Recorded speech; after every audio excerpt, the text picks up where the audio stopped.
Good evening दोस्तों। स्वागत है आप सबका आपके अपने YouTube channel the market night पर। यहाँ हम डिस्कस करेंगे इंडियन मार्केट सिनेरियोज के बारे में, खासकर निफ्टी 50 आने वाले समय में क्या मूवमेंट कर सकती है। आज के लिए हमने क्या प्लान किया था, इस बारे में भी थोड़ा डिस्कशन करेंगे और आने वाले समय में इसमें क्या हो सकता है ये भी देखने की। देखिए, आज के लिए हमने बहुत ही स्ट्रेट फॉरवर्ड और एक यूनिक डिस्कशन किया था। वो क्या था? और ये था कि अगर मार्केट 300 के नीचे टिकती है, 300 के नीचे अगर टिकती है तो मार्केट 240 और सेकंड नंबर 170 तक जा सकती है, जो कि बिल्कुल हुआ। पहली ही कैंडल में एक तेज गिरावट देखने को मिली, बट मैं हमेशा कहता हूँ कि पहली कैंडल के नीचे जाने का इंतज़ार कीजिए। आज क्या हुआ, जो थर्ड कैंडल बनी है 5 मिनट की, आप देख रहे होंगे कि ये जो थर्ड कैंडल है, ये फर्स्ट सेकंड और ये थर्ड थर्ड कैंडल काफ़ी नेगेटिव कैंडल बनी और अपने लेवल के पास बनी। अगर आप मान लिया कहीं यहाँ एंट्री बनाते हैं तो यहाँ से क्या है कि आपका स्टॉप लॉस थोड़ा बड़ा हो जाता है, पर वही स्टॉप लॉस अगर आप इस कैंडल पे बनाते हैं तो इतना बड़ा नहीं रहता। कुछ तो आपके यहाँ पे कम हुआ ना स्टॉप लॉस।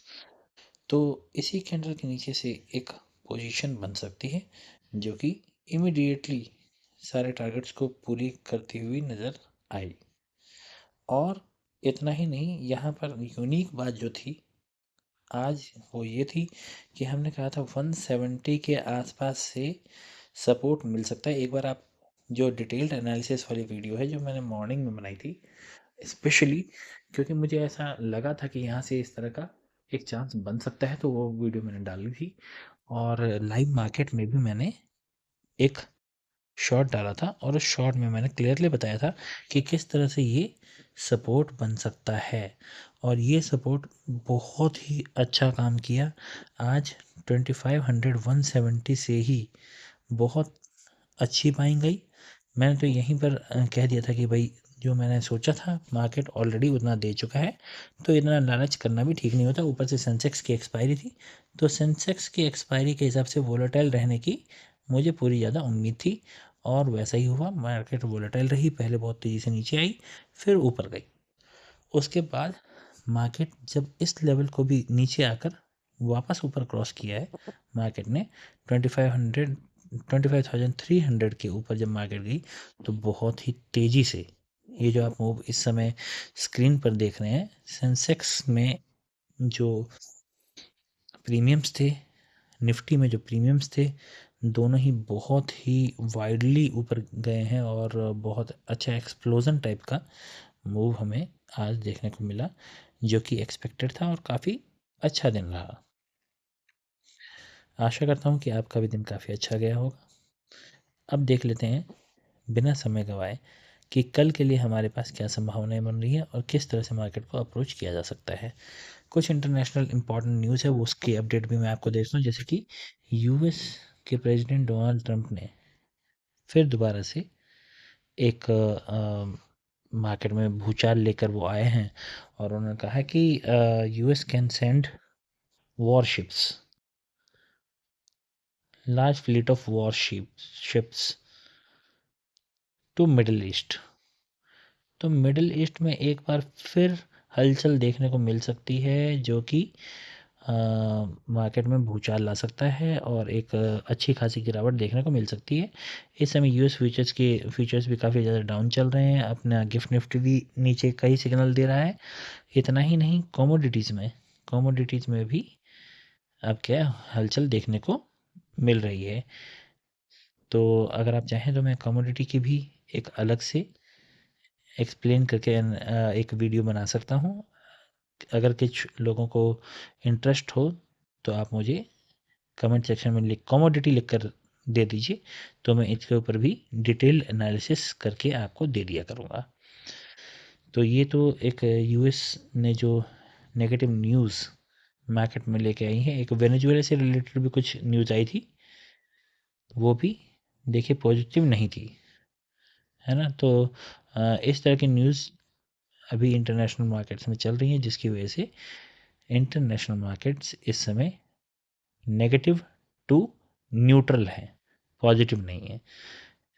इस समय मार्केट में फिर नेगेटिविटी वापस लाई जा रही है न्यूज़ के ज़रिए और कुछ जो इंटरनेशनल हालात बन रहे हैं उनके ज़रिए।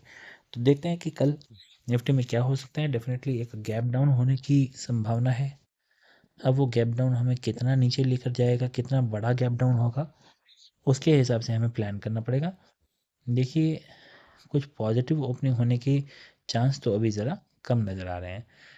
ऊपर के लिए जो हमने लेवल डिस्कस किया था लास्ट, वहाँ तक मार्केट गई है। 450 तक हमने सोचा था और मार्केट बिल्कुल वहीं तक जाती हुई नज़र आई है 450 तक। अब अगला अप मूव इसके ऊपर ही आ सकता है, पहली बात तो ये है। तो ये जो हमने सोचा है 450, उसके बाद 500 राउंड लेवल, वो वाला एक मूव आ सकता है। और उसके ऊपर अगर मार्केट निकलती है, जिसके चांस मुझे अभी थोड़े कम लग रहे हैं, अगर इसके ऊपर भी मार्केट निकलती है तो समझिए कि 100 पॉइंट्स का और एक अप मूव देखने को मिल सकता है, जो कि इसे 600 तक लेकर जा सकता है। पहली बात तो ये, जिसके कारण चांस थोड़े कम लग रहे हैं, मैं बार बार रिपीट कर रहा हूँ। नीचे के लिए क्या हो सकता है? नीचे के लिए देखिए, अगर मार्केट किसी कारण से फ्लैट खुल जाए, किसी कारण से अगर मार्केट फ्लैट खुल जाए, तब तो देखिए सिंपल सी बात है कि मार्केट अगर 380 के नीचे जाती है, 380 के नीचे अगर जाती है, तो एक मूव नीचे की ओर देखने को मिल सकता है, जो कि इसे डायरेक्टली 300 फर्स्ट, 300 और नीचे की ओर फिर सेकंड मूव 240 तक लेकर जाएगी। और अगर इसके नीचे भी मार्केट जाने लग जाती है तो फिर नीचे के जो लेवल्स हैं वो रिक्लेम करने में कोई ज़्यादा देर मार्केट को नहीं लगेगी। पर अगर कोई नेगेटिव ओपनिंग होती है, कितनी नेगेटिव ओपनिंग होती है, किस तरह से फिर आगे बिहेव होता है, वो थोड़ा देखने वाला होगा। अगर कोई बहुत बड़ा गैप डाउन खुल जाए तो मैं आपको सलाह दूंगा, do not chase the gap up, gap down sorry, gap ही आप मानेंगे, do not chase the gap, चाहे वो किसी भी डायरेक्शन का हो। उसके बाद एक रिवर्सल आने दीजिए। सपोज मार्केट कल यहाँ कहीं खुल जाए, तो क्या करना चाहिए? अगर मार्केट डायरेक्टली नीचे जाने लग जाता है, थोड़ा इंतज़ार कीजिए। अगर मार्केट वापस ऊपर आता है, कुछ इन लेवल्स के आसपास में आता है और फिर दोबारा से नीचे जाने लग जाता है, तो यहाँ से कहीं एक अच्छा मूव देखने को नीचे की ओर मिल सकता है। तो इंतज़ार हमें करना चाहिए पुल बैक का। जब पुल बैक हो जाए उसके बाद ही नीचे की ओर का मूव प्ले करना चाहिए। इतना इंतज़ार तो देखिए करना ही होगा, यही इंतज़ार असली पैसा बना कर देता है। आशा करता हूँ कि आपको मेरी सिंपल एनालिसिस पसंद आती होगी। अपने दोस्तों के साथ शेयर करें, वीडियो को लाइक करें, चैनल को सब्सक्राइब करें। बहुत बहुत धन्यवाद।